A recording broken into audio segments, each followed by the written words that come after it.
Yes, good morning, good morning, good morning, everyone. Have you had your shake today? So, before I start, salamat po sa lahat ng mga nag-join dito sa ating online community. So, welcome po. Welcome din po dun sa mga nakikinig doon sa ating Zoom, yun sa ating FB Live. Yan. So, welcome po. Um, and shout out din po dyan sa aking alaga, Madeline. Yehey! Yan. So, good morning. And my name is Coach Joy Aison. So, ako ginamit ko ang Herbalife sa maraming paraan. Una, for weight loss, from 80 kilos down to 60 kilos.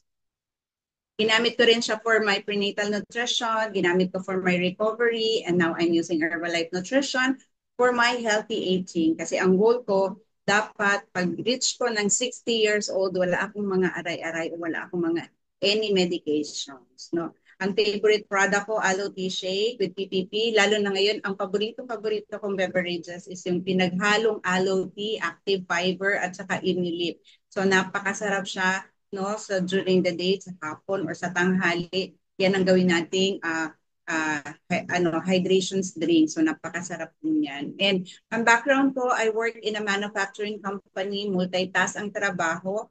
No, ang hindi ko gusto sa work ko before, ang daming work, ang daming load ng trabaho, ang daming boss. Minsan, inuuwi pa sa bahay yung trabaho, no? So, wala ka ng freedom of time. And ang hindi ko din gusto doon, delay yung sahod niya. So, with Herbalife, I found the solution. I have yung freedom of time. I own my life. I own my time. Yan. So, without the stress of having a boss, ako ang nagde-decide. And then, ang maganda rin dito is yung income potential. So, magde-decide ka lang magkano gusto mo, tatrabahuin mo, and you will have it. No? Plus, ang ganda-ganda din ng ating community dito kasi ang daming growth. No, every day meron tayong special topic. So pag Sunday we have yung spiritual or personal development natin, no. So ang ganda dito lang nag-grow yung relationship ko with God because of this community. Kaya stay tuned tayo dito every day for sure meron tayong makukuha lagi na bago. Kaya nag-ano ako na Herbalife will be nutrition partner for life and I will stay connected with this community for life. Ayan, so let's proceed na. Pag-usapan na natin ang shinare sa atin ni Maring Susan Bowerman. Okay, so 12 healthy snack alternative for every craving. So again, this article is from Susan Bowerman, our senior Director, Worldwide Nutrition Educations and Training. Sabi ni Susan Bowerman, ang snacking, kapag nagagawa daw natin ng tama, nasuserve niya yung purpose. Okay, so ang nutrition balance na can help you feel energized, di ba? Between meals yan. And sabi niya, yung small nutrition snacks daw po is can help yung control yung hunger para pagdating ng meal time, hindi ka sobrang gutom na gutom. Ang tendency kasi, kapag sobrang gutom, ang ano niyan is daming kain, daming calories na malulunod. However, yung mga stressful situation can lead us to mindless eating. Diyan yung pumapasok yung stress eating, di ba? Sabi ni Susan Bowerman, next po, yan. Why do we have food cravings? Yun. So, our body response to stress is to send out cortisol. Yung cortisol, ito yung stress hormone. No? No? So, cortisol sets the body in fight or flight mode. Kapag na-stress na tayo, yan, ang tendency, yung brain natin is nagiging alerto, nagiging, naghahanap siya ng something na fuel para ma-cover up natin yung kinukos ng stress. Example, may problema ka, ang dami mong iniisip, hindi mo alam kung anong gagawin mo. There are some persons na stress siya, ang ginagawa niya, yung ano niya is natetend dun sa mindless eating. Yung iba, gusto ng mga masatamis, yung iba gusto ng mga maaalat, yung iba naman gusto ng mga fatty foods. Yan. So, sabi niya gano'n, kaya siya na magkakaroon siya ng mga suggestion ng mga alternative nutritious snack para lang masatisfy yung cravings natin. Sabi niya gano'n, yung mga persons daw na gusto din ng mga sweet, di ba? Sweet snack. So, yung sweet kasi minsan pagka Like yung pagka pagod tayo, bumabagsak yung energy natin, ang tendency natin is mag-crave tayo ng matamis, no? So, it's either treat or reward doon sa ating sarili. Sabi niya, pagod ako, i-reward ko yung sarili ko. Diba? Parang something na ganyan. Pero unfortunately, yung mga maraming sweet na yan, matataas ang calories. Now, if you are on a lose weight program or gusto mong i-maintain yung healthy weight mo, pag kumain ka ng maraming sweet, naaapektuhan siya. Okay? Kaya, pumasok ang mga tips ni Susan Bowerman para masatisfy yung cravings natin without sacrificing good nutrition. Okay, next. Yan. So, meron tayong high protein snack. So, number one is yung high protein snack. Sabi niya, kung nag-crave daw tayo ng mga candy, yan. So, mga, ang mas maganda is yung, piliin daw natin is yung high protein snacks, no? Para yung, cravings natin for sweet, nasa-satisfy, at yung nakokontrol yung hunger na hindi naaapektuhan yung ating yung nutrition na kailangan ng katawan natin at hindi rin naaapektuhan yung weight natin because ang natin is high proteins na. So protein, so we have yung protein bar. Pero syempre, wala yan dito sa Pilipinas, sa ibang bansa meron. But don't worry, we have the alternative. So we have yung dito yung protein bites na gawa sa ating Herbalife 24 Rebuild Strength. Okay, so ang sarap-sarap niyan, pwede din tayo doon sa mga pulburon made with our classic shake or pwede din itong ating Herbalife 24 Rebuild Strength. So ayan, so magkakaroon lang tayo ng mga alternative na healthy snacks. Okay, next. Yan, so cooked fruit. So yan, so habang naaral ko to, pwede pala maging snacks yung cooked fruit, no? So ayan, nakakatuwa. Amazing yung information. So dito ko lang din yan ulit natutunan sa atin. Yan. So sabi niya, ah, tawag dito, texture of yung cooked fruit natin makes it parang dessert-like talaga, no? So sabi niya, try running grapefruit or orange halves under the broiler. Diba? So yung mga peaches daw, yan. So pwede din daw natin i-try na roast, i-roast siya, pineapple, isa, yung mga may mga oven dyan. And even yung apple, pwede pala yan. Cooking slice are apple or palm under tender with a spicy sweet cinnamon or nutmeg. Diba? Pwede pala dito sa natin, sa area natin, ang apple kahit saan makikita natin. So very always available. Kaya if you are looking for a snack na mga fruits, yan, pwede din itong ganito. Okay, next. Yan, so we have yung ating more adjusting yung ating morning coffee. So yung morning coffee, yan, or yung coffee nowadays dito sa market ay nagmaraming sugar, maraming fats, matataas ang calories, no? Wherein na o-offset o nawawala yung benefits ng caffeine. Okay. At saka yung benefits ng caffeine na magbibigay ng alertness at saka mag-i-increase ng energy. Kaya yun. But we are so lucky that we have yung high protein iced coffee. It's also good alternative dun sa para sa mga snacks natin. So ang maganda dito sa kape natin is mababa ang calories, mababa ang fats, no added sugar, at napakababa din ng caffeine niya. Enough lang siya para magbigay ng alertness and energy doon sa atin during the day. So, okay? So, pwede mo din siyang lagyan ng mga haluan ng mga non-fat milk or low-fat milk. Yun. So, pwede din soya milk, pwede din almond milk with our high-protein iced coffee. So, napakasarap yan. Okay, next. Sabi din yan, sabi ni Susan Bowerman, chocolate meal replacement shake is also can be a snack din. But sabi niya, if you're on a weight loss journey at nagkikrave ka ng chocolate, try this our nutritional shake meat that's chocolate flavor. So with that, nasatisfy na yung dila natin.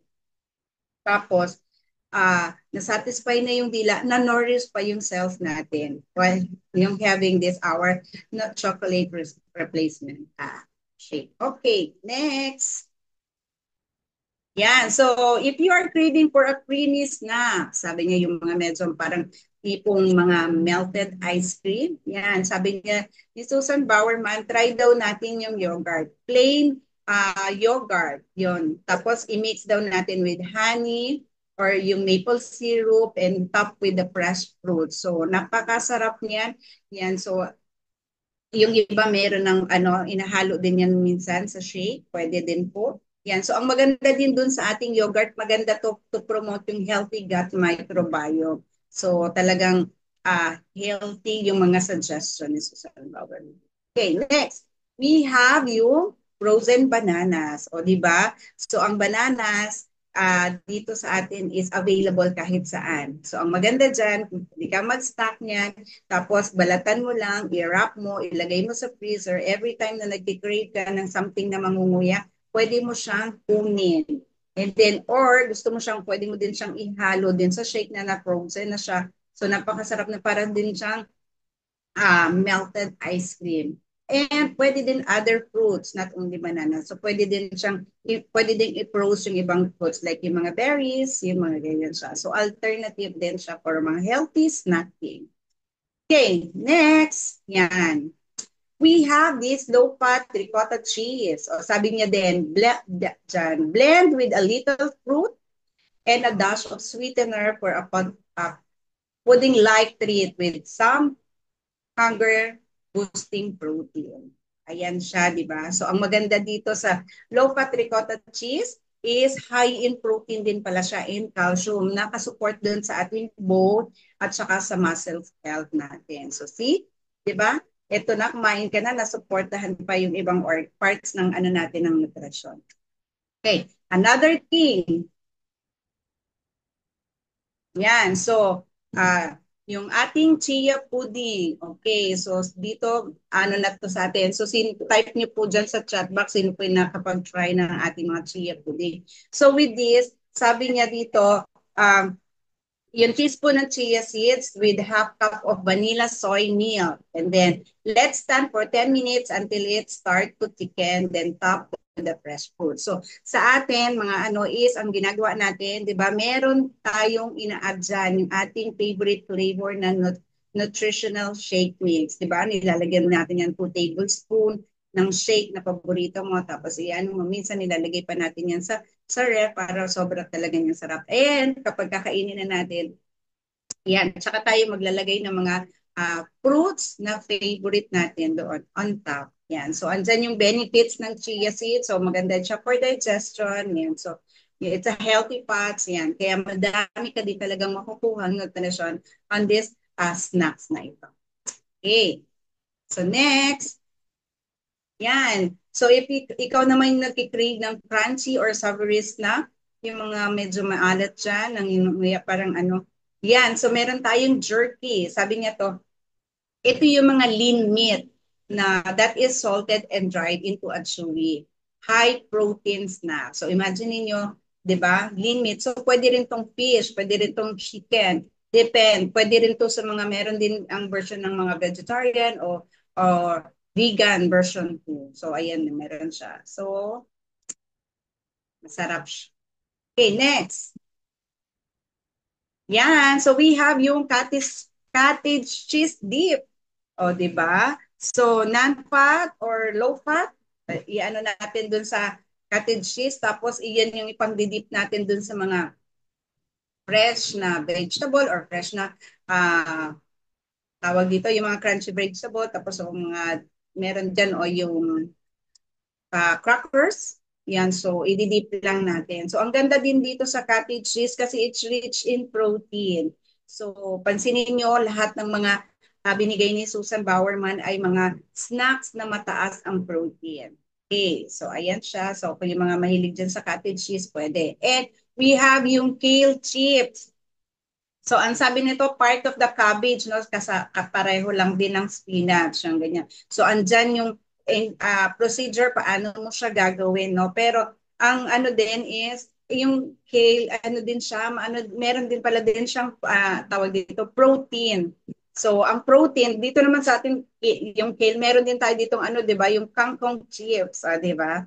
So, sino yung nakakaano niya? Napanood ko kung nung nakaraan, 2 weeks ago, something ganyan, na nag-flash lang dun sa screen namin yung kay Ninong Rai. So, sino yung nanonood niya? Nagluluto-luto. So, nakita ko din kung paano siya gawin. So, napakasarap. Nag-aano lang siya. Ang tendency niya, yung crunchiness niya, yun yung parang masasatisfy yung cravings mo, madadivert yung ano mo na kumain ng mas mga unhealthy. Yan. So, kale chips. So, ayan siya. Napakasarap nito. Protein din siya. Meron din siyang protein. Kaya, ayan. Well, next is, and lastly, na binigay ni Susan Bowerman na ating healthy snack, yung popcorn. No? So, yung popcorn daw, kapag nag-pop na siya, so, lagyan lang daw natin siya ng little low-fat Parmesan cheese. Yan. So, nutritional cheese or chili powder to satisfy that craving. So, ayan yung mga binibigay ni Susan Bowerman. So, you can have it. Yung kung ano yung gusto mo dyan, pwede mo din siyang itry. Nagbabaris lang yung popcorn, nagbabaris siya kung ano yung ilalagay mong powder. So, hindi siya yung butter, hindi din siya yung cheese na matataas ang calories. But with this, Parmesan cheese, yan, so maganda siya. Yun. Kaya sa lahat ng mga may hilig sa popcorn, meron na kayong options para matry ito. Siyempre, ang lahat ng snacks natin, ano yan, siyempre lahat yan may calories. So, siyempre, kinokontrol din natin yung calories. Pag si snapping snack is, ano lang siya, parang minimum or small serving lang siya. Hindi yung sinabi na snack siya pero ang plate mo sobrang dami or ang bandihado mo loaded din siya ng ganyan, no? Sabi, ay narinig ko yung popcorn, pwede pala tapos isang bandihado ka. So, hindi din siya ganun, no? Snacks lang po ito. So, small amount lang siya. So, yun po yung binigay sa atin ni Susan Bowerman. I hope meron ako na i-share sa inyo kahit paano. And with that, thank you, thank you, thank you. Back to you sa ating beautiful host, Coach Jane Francisco. Ayan, thank you po Coach Joy. Napaka-informative, di ba po? So, can you type naman po, can you type, thank you Coach Joy sa napaka-informative topic about the mga healthy snacking. So, madami